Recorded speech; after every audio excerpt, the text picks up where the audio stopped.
সুপ্রভাত। Time plus ব্লগের নতুন একটা দিনে সবাইকে স্বাগত জানাই।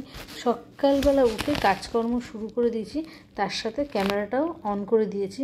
ঘুম থেকে ওঠার পর না প্রত্যেক দিনই মাথার মধ্যে ঘুরতে থাকে যে কোন কাজটা আগে করব, কোন কাজটা আগে করলে ভালো হয়। আর সব সময় আমার শুধু না, প্রত্যেকটা মেয়ের মধ্যেই মনে হয় এই কাজটা কাজ করে যে সব কাজগুলো যেন টাইম মতো সুন্দর করে গুছিয়ে আমরা করতে পারি। আর আজকে সকাল সকালই তরকারি কেটে না রান্নাটা বসিয়ে দিয়েছি। আর এখন আমি একটা নতুন জিনিসের অভ্যাস করেছি, চিয়া সিড খাওয়ার। সেটাই রাত্রিবেলা ভিজিয়ে রাখি আর পরের দিন সকালবেলা খাই।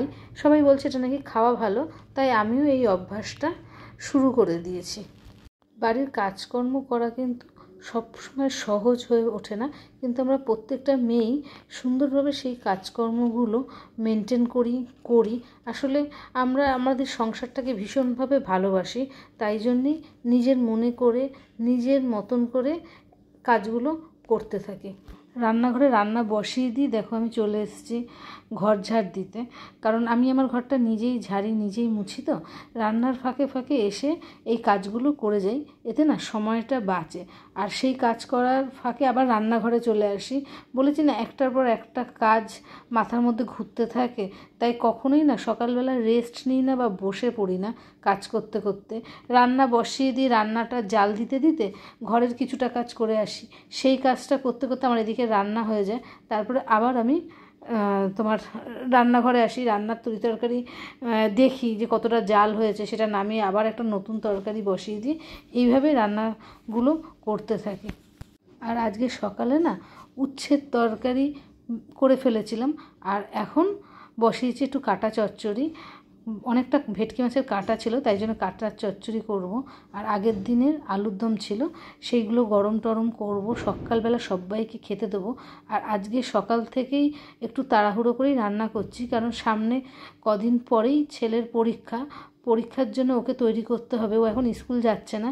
সকালে রান্নাবান্নাগুলো গুছিয়ে নিলে না তারপরে ওকে বসে আমি কিছুটা টাইম পড়াতে পারি, সেই জন্যই সকাল সকাল একটু রান্না করছি। আর এমনিতেই আমার বাড়িতে সকালবেলায় রান্না হয়ে যায়। আর আমাদের বাড়িতে না একটা নিয়ম আছে, সকালবেলা 8:30 9টার মধ্যে সকালের টিফিন হয়ে যায়, আর দুপুর 1টা থেকে 1:30টার মধ্যে দুপুরের খাওয়া। এই রুটিনগুলো আমাদের চলতে থাকে, আর এভাবেই আমিও সেইভাবেই রান্নাবান্নাগুলো করতে থাকি। এই রুটিনটা আমার শ্বশুর বাড়িতে না, আমার বাপের বাড়িতেও কিন্তু এই রুটিনটা ছিল, আর সেইভাবেই এখনও চলছে। আমার এতে কোনো অসুবিধা হয় না, যেহেতু বাপের বাড়িতে এই রকম রুটিন ছিল, শ্বশুর বাড়িতে এই রুটিনটা মানতে আমার কোনো অসুবিধা হয় না। যদি নিয়মটা অন্যরকম হতো তাহলে হয়তো প্রথম অসুবিধা হতো, কিন্তু ঠিকই আস্তে আস্তে নতুন নিয়মে নতুনভাবে পথ চলা শুরু করতাম, আর সেই রুটিনটাকেই ফলো করতাম। শ্বশুরবাড়ির অনেক জায়গায় আছে যে বাপের বাড়িতে একটা টাইমে খাওয়া হয়, কিন্তু নতুন বিয়ের পর শ্বশুরবাড়িতে এসে একটু অন্যরকম রুটিন হয়, অন্যরকমভাবে রান্নাবান্না হয়। কিন্তু আমরা মেয়েরা সেই জিনিসগুলোকে সত্যি নিজের মতন করে মানিয়ে নিতে পারি।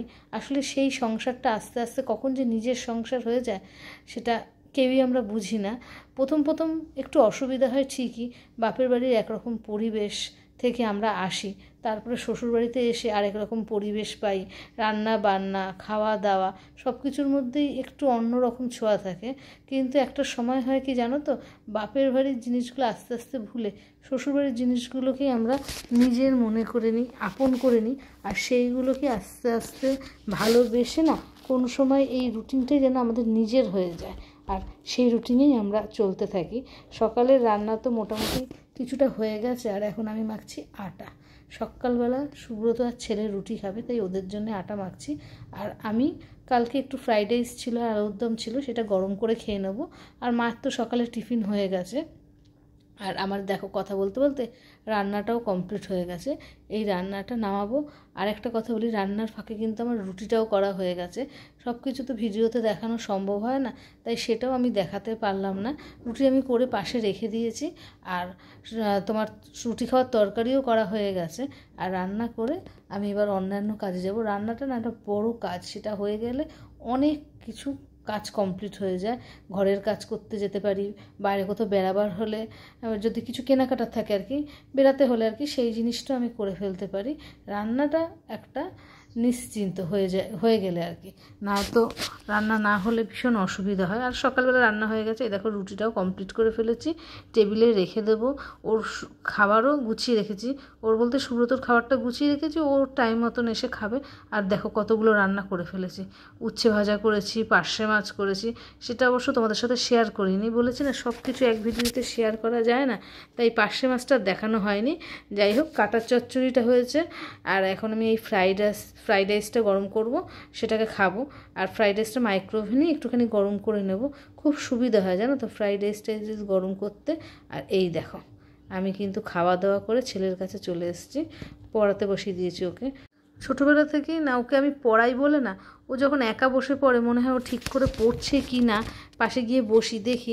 আমি এখনও কিন্তু ওর পড়া ধরি, দেখি কতটা পড়েছে, নোট রেডি করে দিই। তারপরে পাশে বসে না থাকলে আমার মনে হয় কি বলতো, যে ও মনে হয় ফাঁকি মারছে। এটা অভ্যাস হয়ে গেছে তো, ছোটোবেলা থেকে পড়িয়েছি বলে, তাই জন্যেই ওকে আমি নিজেই বসে পড়াই, দেখি ওর কতটা কি রেডি হয়েছে। আর আমি পাশে বসলে না ও কিন্তু মন দিয়ে পড়ে, আর আমাকে এখন দেখিয়ে দিচ্ছে যে কতগুলো পড়া হয়েছে, কি বাকি আছে, কোনটা পড়লে এখন তাড়াতাড়ি করে রেডি হয়ে যাবে, সেইগুলোই একটু দেখছিলাম ওর সাথে বসে। আর ওকে বলছিলাম যে তুই ভালো করে পড়, আমি বাইরের কাজগুলো করি, কিন্তু ও বলছিল তুমি পাশে বসো। আর ওরও অভ্যাস হয়ে গেছে আমার পাশে বসে পড়া, তাই জন্য ও যখন পড়তে বসে না ও আমাকে ডাকে যে তুমি এসে বসো, আমি পড়ি, আর তারপর আমার যখন পড়া হয়ে যাবে তখন গিয়ে তুমি অন্যান্য কাজ করো। সেই জন্যই আজকে সকালবেলা উঠে রান্না করছি, জানি এই পড়ানোর ব্যাপারটা আছে, ওরও আমাকে দরকার আর আমি ওর পাশে বসবো, তাই জন্যেই ওর পাশে বসে ওর পড়াগুলো দেখছি। তারপরে তো সংসারের অন্যান্য কাজও করতে যেতে হবে, কিন্তু ওর পড়াটাকে দেখিয়ে দিই। ওরা মোটে অল্প কটা দিন বাকি আছে পরীক্ষার, আর ও এখন স্কুল যাচ্ছে না তো, এই সময়টা ওকে একটুখানি দেখিয়ে দিলে ওর সুবিধা হবে, তাই জন্যেই ওর পাশে বসেছি। আর বলছিলাম না আমরা সব ব্যাপারেই অ্যাডজাস্ট করে নিতে পারি, মেয়েরা বিশেষ করে, তাই জন্যে একটু দেরি হোক, স্নান টান করতে অসুবিধা নেই। ওকে ওর মনের স্যাটিসফ্যাকশনের জন্যেই আমার এখানে বসা, তাহলে ওর সুবিধা হয়। শীত পড়া মোটামুটি কমপ্লিট হয়ে গেছে, ও আর একটু পড়ুক। আর আমি এখন বাইরে যাব, বাইরে গিয়ে কালকে রাত্রে কিছু গাছ ঘরে ছিল সেগুলোকে বাইরে রেখেছিলাম, সেইগুলোকে একটু দেখভাল করব। আর এই গাছগুলো অনেক দিন ধরে ঘরের ভিতর ছিল বলে না একটু কেমন নিস্তেজ হয়ে গেছে, তাই জন্য এই গাছগুলোকে একটু দেখাশুনো করব। অনেক হলুদ পাতাও হয়েছে, সেইগুলোকে ফেলে দেবো। প্রতিবারই হলুদ পাতা হয়, ফেলে দিই, নতুন পাতা জন্মায়, এটাই তো নিয়ম, তাই না? আর এই গাছটা আমার অনেক দিনের, আর অনেক সুন্দর ঝাঁকড়া হয়েছে, তোমরা দেখতেই পাচ্ছ। আমি এইভাবে একটু একটু করে হলুদ পাতাগুলো ফেলে দিই, ডাল কেটে দিই, তাতে গাছটা দিয়ে নতুন ডালপালা বেরোয় আর গাছটা ভালো থাকে। তবে আমি একটা ভুল করেছিলাম, বেশ অনেক দিন ধরে এটাকে ঘরের একদম ভিতরে রেখেছিলাম তো, তাই গাছটার মনে হচ্ছে আমার কোনো প্রাণ নেই। এখন বাইরে রেখেছি, এখন একটু শিশির পাবে, রোদ পাবে। জলটা আমি ঘরেও দিতাম, কিন্তু বাইরে দেবো, তাতে গাছটার চেহারাটা আবার পাল্টে যাবে, পাতা টাতাগুলো আবার চকচকে হয়ে যাবে, গাছের মধ্যে একটা প্রাণ আসবে। আমার গাছ যদি একটুও খারাপ হয়ে যায় আমার খুব মন খারাপ হয়। আর গাছে ছোট থেকে ছোট গাছে যদি একটু ফুল হয় না বা একটু ফল হয়, তাহলে মনটা একদম ভরে যায়। ছোট ছোট গাছে যখন বড় অনেকগুলো করে ফুল ফোটে তখন সেটা দেখতেও ভালো লাগে। আমার গাছে এখনও ফুল ফোটা শুরু করেনি, কিছু গাছে ফুল ফুটেছে, কিছু গাছে এখনও ফুল ফোটেনি, কিন্তু নিশ্চয়ই একদিন ফুটবে, তার অপেক্ষাতেই আছে কবে গাছে ফুল ফুটবে। আর ভোগেনভেলিয়া গাছগুলো তো দেখেছো, সেগুলোতে ফুল ভরে গেছে, আর এই গাছগুলোতে তো ফুল ফুটবে না, কিন্তু এত সুন্দর ঝাঁকড়া হয়ে গাছগুলো থাকে না, ঘরের যে কোনো কর্নারে রাখলেই গাছগুলো বেশ ভালো থাকে। গাছের কাজ কমপ্লিট করে আমার কিছু কাজ আছে, সেই কাজগুলো করে দেবো। আসলে এই কাপড়টা দেখছো, এই কাপড়টা আমি প্রতিদিন তোমার স্নান করার আগে ধুয়ে দিই, এটা রান্নাঘরে থাকে, একটা টাওয়েল মতন আর কি, কাপড় বলে ফেলছি, এতক্ষণ কথা বলতে গেলে মাঝে মাঝে না একটু কথাটা এদিক ওদিক হয়ে যায়, কিছু মনে করো না। এই টাওয়েলটা রান্না করার সময় আমার লাগে, নানা রকমভাবে হাত মুছতে গেলে হলুদ নুন হাতে থাকে তো, সেগুলো মুছি বলে এই কাপড়টা আমি ইউজ করি। আর তারপর প্রতিদিনই একটু উষ্ণ গরম জল দিয়ে ধুয়ে দিতে কাপড়টা তেলে ভাব থাকে না। আর তার সাথে আজকে একটা ছেলের প্যান্ট কাচবো, এটা ছেলের পিটি ড্রেস। আমি বুঝি না যে কেন সাদা কালারের পিটি ড্রেস হয়, জানি ভালো লাগে সাদা কালার, কিন্তু কি বলো তো এত নোংরা হয় না, প্রতিদিনই কাচতে হয়, যখনই পরে তার পরের দিনই কাচতে হয়। আর এই যে কেচেও দিয়েছি, কেচে দিয়ে তারপর আমি স্নান করব। শীতকালে বারান্দাতে দেখতেই পাচ্ছ কত রোদ আসে, তাই জন্য আর ছাদে যাই না, বারান্দাতেই মেলে দিই। বরং ছাদে গেলে না এখন আর জিনিস শুকাতে চায় না, শেড আছে বলে বারান্দাতে মেলে দিলে দিব্যি শুকিয়ে যাবে। আর তারপরে সুন্দর করে ইস্ত্রি করে রেখে দেবো, কারণ ওর এই পরীক্ষার সময় ও পিটি ড্রেস পরে যাবে, তো তাই জন্য এটাকে ইস্ত্রি করে দিলে দেখতেও ভালো লাগবে। আর সন্ধ্যাবেলা আমাদের এখানে বিকালে টিফিন চলে এসছে, আজকে এখন টিফিনটা করব সবার জন্যই। সুব্রত টিফিন নিয়ে এসছে, আমরা সবাই খাবো, ওর এখনও সময় হয়নি, ও টাইম মতো এসে খাবে, তাই ওরটা ঢেকে রেখে দেবো, তারপরে ও খাবে। আর আমরা এখন খেয়ে নেবো, কারণ আমার রাত্রেও রান্না আছে।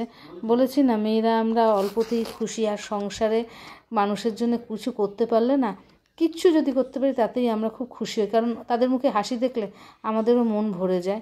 আর যদি সংসার সারাদিন কাজের পরে মানুষগুলোর মুখে হাসি না দেখি না, তখন ভীষণ কষ্ট হয় মনের মধ্যে, হয়তো মনে হয় যে কিছু ভুল করে ফেললাম, তাই ওদের কষ্ট হচ্ছে। তাই জন্যে ওদেরকে সুখী করতে পারলে আমরাও সুখী।